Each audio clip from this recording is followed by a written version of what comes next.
Hey, what's up, you guys? Welcome back. Ooh.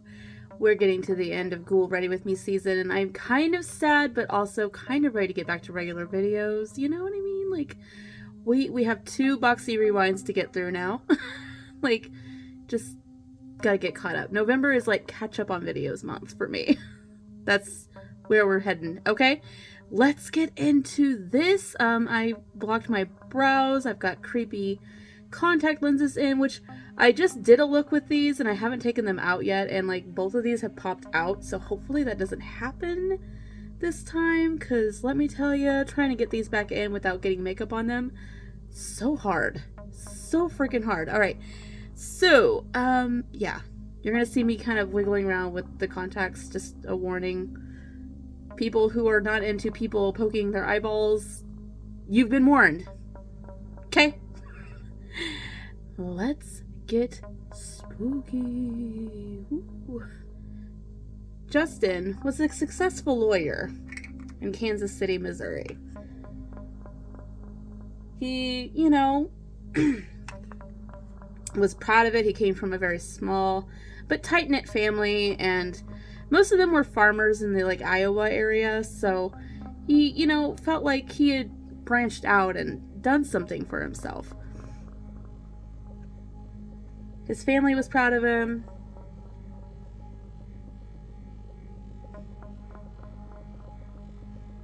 And even though, you know, everyone kind of branched out at this point, he, you know, still came back home for holidays and stuff like that, because he knew it was important to everybody. And so did the other relatives. They always came back to the farm that his grandparents owned. It had been in the family for years, but then his grandma died, and I don't know, everyone just kind of stopped. They started doing their own thing. Everyone was starting their own families, and you know,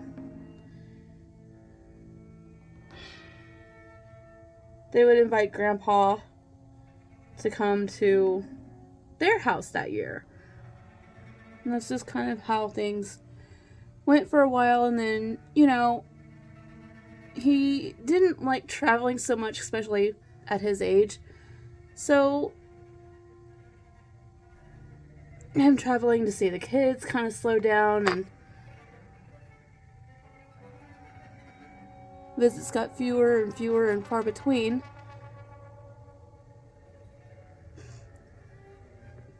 So when Justin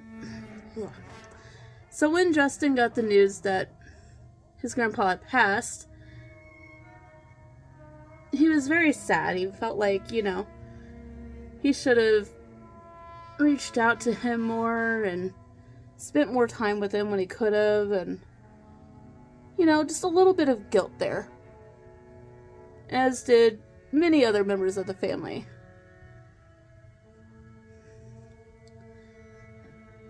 But he was really shocked when he found out that his grandpa had left the farm to him. He was a lawyer in a big city. Like, what was he going to do with a farm? But there was a lot of sentimental moments there, and he thought maybe he should keep it, you know? Keep it in the family. But he had no idea what to do with the farm. So he decided he's going to have to sell it. There's no way he had time to run a farm, and he really enjoyed what he did. You know, he was very proud of the cases that he had won, the clients that he was able to help.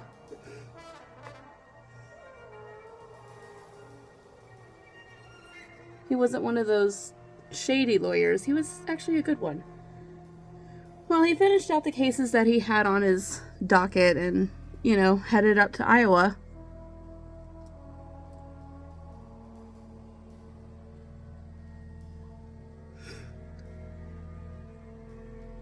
just to, you know, kind of see the place. He hadn't been there in years, had no idea what he was walking into.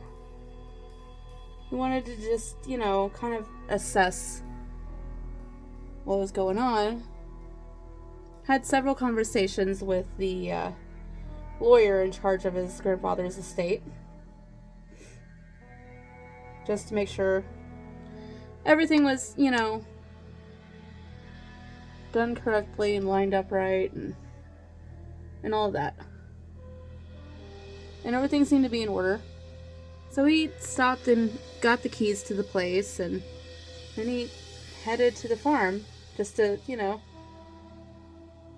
get settled in, kind of reacquaint himself. And, you know, he stopped at the local grocery store to kind of buy some groceries. He saw a few people that he kind of remembered from back when he used to actually, you know, go hang out. And, you know, everyone said sorry for your loss, stuff like that. But he noticed, you know, everyone seemed a little vacant. Like, it was weird. It was like they were there, but they weren't there.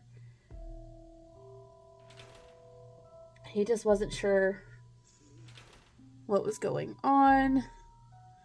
Was it because, you know, he hadn't been around in a while, so some of them didn't really remember him, or what was the deal? But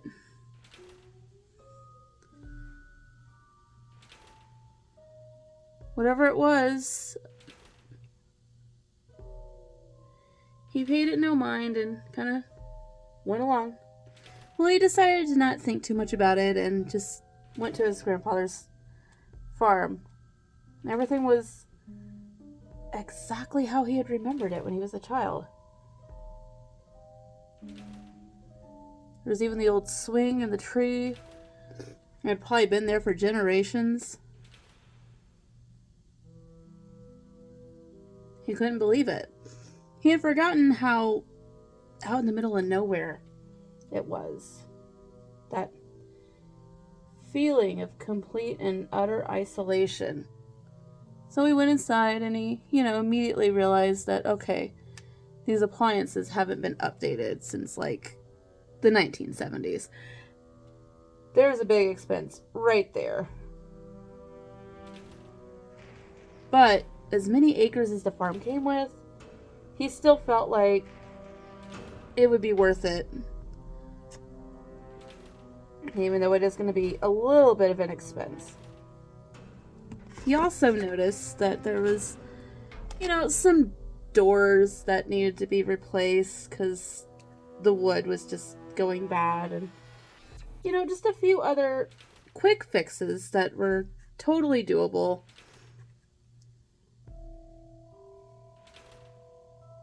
And he knew the nearest lumber place was, you know, a bit of a drive away, but he figured, okay, I'll go tomorrow and look at prices for doors and fixtures, and we'll, you know, do some quick, easy changes that should pay off in the long run and help me get this place sold.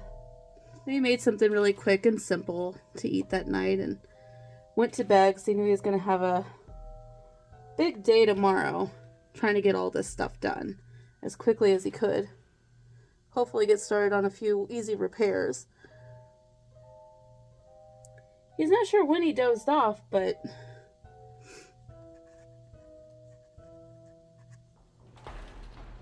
it wasn't before too long that he started noticing these flashes of light coming in through the bedroom window.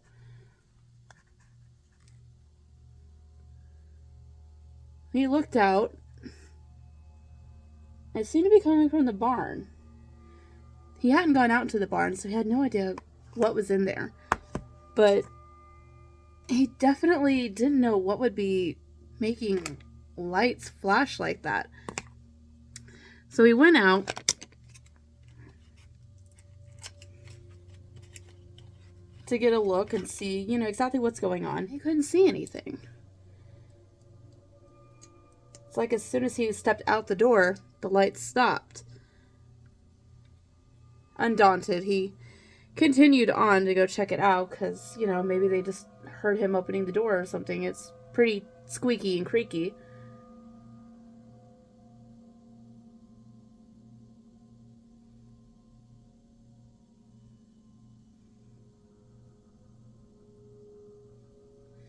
But still nothing. He checked the old barn and it was padlocked shut. So he noted to himself he's going to have to find the key to that somewhere. Call the lawyer, see if he knows anything. And looked around. There was no other way to get in the barn, so pretty soon he gave up and just went back to bed. The next morning, he called the sheriff to see if anyone else had reported any kind of strange lights or, you know, kids breaking into their property or something.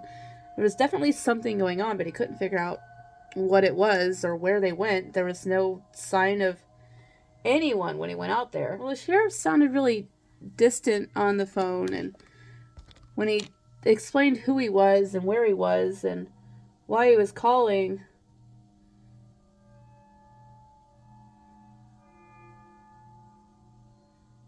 the sheriff didn't really seem surprised or really that he cared. It almost felt like he'd been expecting the phone call, which made no sense, because how could he be expecting the phone call? He gave a vague promise that he'd look into it, but also said that they get a lot of calls here anymore about this, and there's never any kind of proof or sign of anybody, and it's really annoying, but there's not really anything they can do.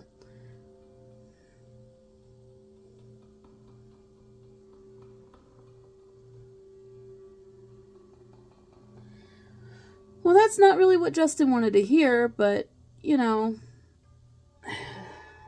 what was he gonna do? He had other things to take care of. He just had to trust that this country sheriff was gonna do his job. So, after breakfast, he went to the next town over and looked at the hardware store, bought some things.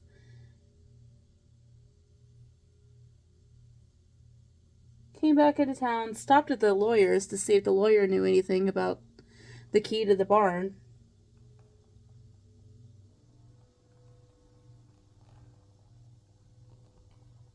Met a few people on the street, said hi, and again, they sort of just vacantly stared, and he thought, oh, that's weird. When he got to the lawyer's and he asked about the key to the barn, the lawyer said, I don't have any key to the barn. He said, well, it's padlocked, so there's got to be a key somewhere. Do you know where he would have put it, maybe? The lawyer said, I feel like you would probably know more than I do on that. Did he have like a desk or something? Because he didn't leave any key with me. In fact, I don't know why he would have the barn locked up at all. Well, Justin told the lawyer about how he'd seen lights. He thinks someone's messing around on the property. And they must have been harassing his grandpa before he died, because that would be why he would lock the barn up. Well, when he said that he was seeing lights, the lawyer's face completely changed. He said, lights. He's like, yeah, but, you know, as soon as I stepped outside to see what was going on, they stopped. They just went away.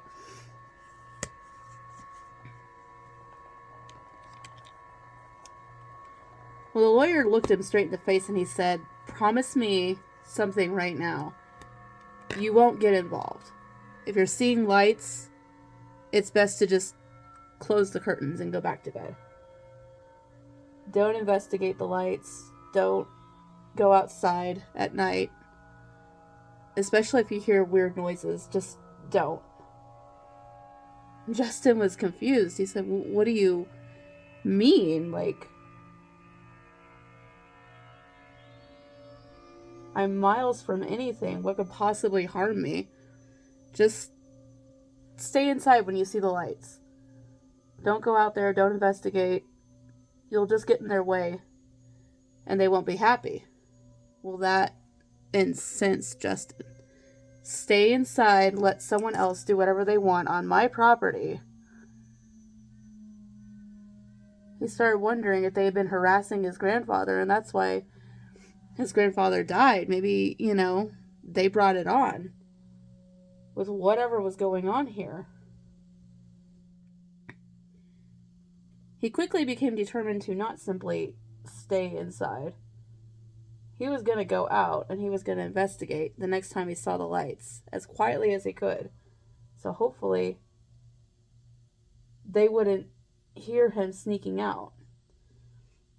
So when he got home, he oiled the hinges on the door so they'd be quieter.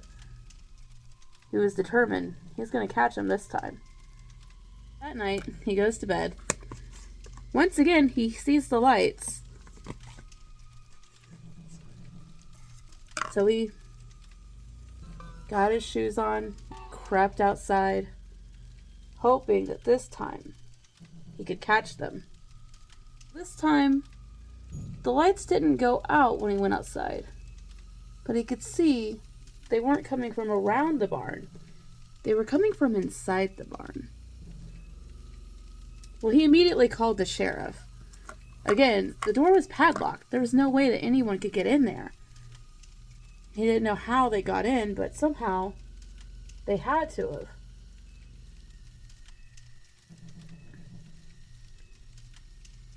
The sheriff answered the phone a little groggily. He obviously had been sleeping.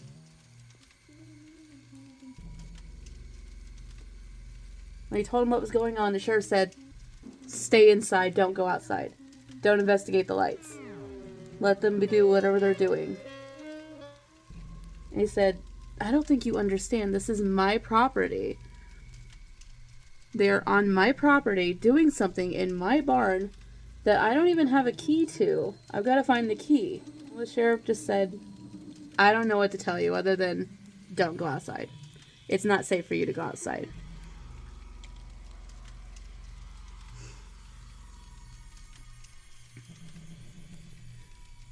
Well, he tried to go back to sleep, but he just couldn't. Not with everything that was going on. Not with nobody helping him. The next day, he spent the entire day looking for the key to the barn, and he could not find it. At the end of the day,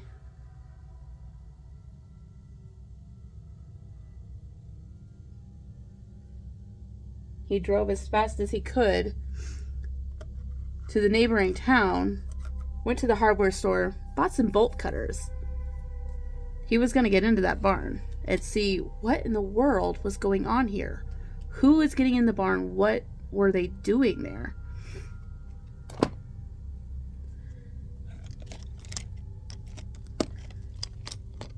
So he got home around 8 o'clock that night. It was already dark. No lights.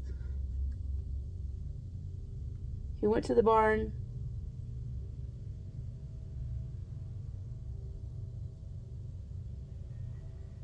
Used a bolt cutter on the lock, and it broke.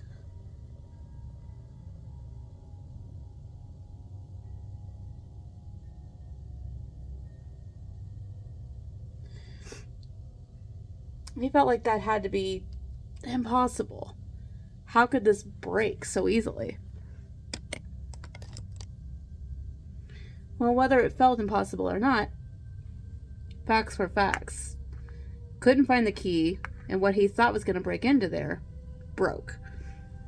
He went to bed, angry, confused. It was just a simple padlock. How could it not have snapped like it should have?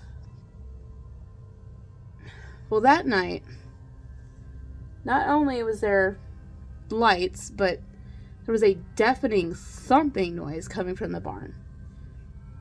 No clue what it could have been. He snuck out to investigate once again. Eager to see what the thumping noises could possibly be, he went to the barn once again. Doors padlocked, wasn't breaking open. He thought he heard talking, but he didn't understand anything that was being said. It was like complete gibberish.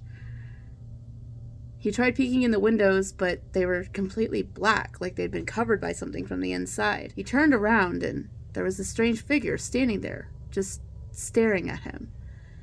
About 8 feet tall, maybe. Green skin, no discernible facial features, but when he got closer, it started looking more like a human, but not. There was something wrong with it. Next thing he knew, everything was black. He woke up the next morning in his bed, and everything seemed fine again. But for some reason, he couldn't remember where he had been the night before. What had happened? He went outside, looked around, saw the barn, and he thought, oh, I should stay away from the barn. That's their barn. Went into town, bought some groceries, nodded at the few people that he saw, but he didn't really want to talk to them. Went home, ate dinner, went to bed. He remembers there was some kind of light, but he's not sure what happened after that. Weeks went by and he hadn't checked in at the office. That was very unlike him, so they got the name of the town that he was going to and called the local sheriff to see if he knew anything. Could he go check on him? Something. Well, the sheriff said he'd look into it. He went out to the old farm, and the lawyer's car was there. But, there was no sign of the lawyer anywhere.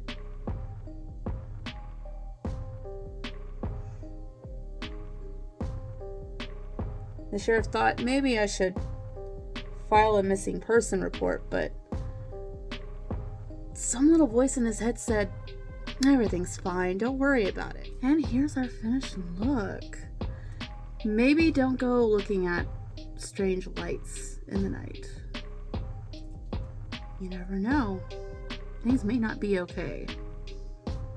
Hope you guys enjoyed this. I've got one more ghoul ready for you, and then season's over. I know. It's a bummer. Alright. Love you guys. Stay spooky. Bye.